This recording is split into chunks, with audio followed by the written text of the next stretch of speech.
हमारे इस चैनल के सभी वीडियोस को देखने के लिए लाल बटन दबाकर सब्सक्राइब करें और लेटेस्ट अपडेट पाने के लिए घंटी के निशान को दबाएं।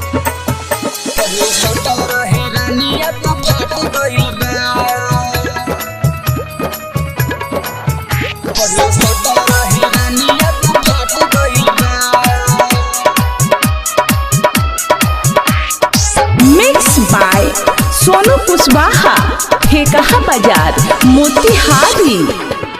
कौन कइले बाकी रानी पूरा आटे गइल बा, कौन कइले बाकी रानी पूरा आटे गइल बा। पहिले सटल रहे रानी अब फाट गइल बा, पहिले सटल रहे रानी अब फाट गइल बा। कौन कइले बाकी रानी पूरा आटे गइल बा, कौन कइले बाकी रानी पूरा आटे गइल बा। पहिले सटल रहे रानी अब फाट गइल बा, पहिले सटल रहे रानी अब फाट गइल बा।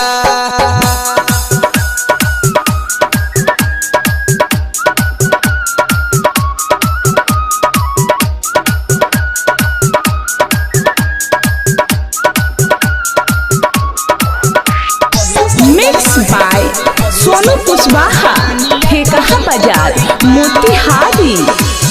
चमके चेहरा नूरानी जैसे सोनावा के पानी, चमके चेहरा नूरानी जैसे सोनावा के पानी। लागे कके बरियारी कोनो कटले बचानी। ताहर चढ़ली जवानी सब चूस गइल बा, ताहर चढ़ली जवानी सब चूस गइल बा।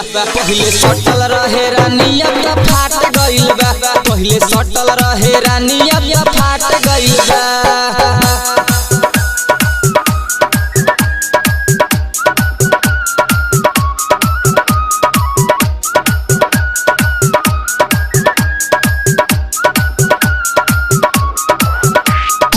मिक्स बाय सोनू कुशवाहा, ठेकहा बाजार, मोतिहारी।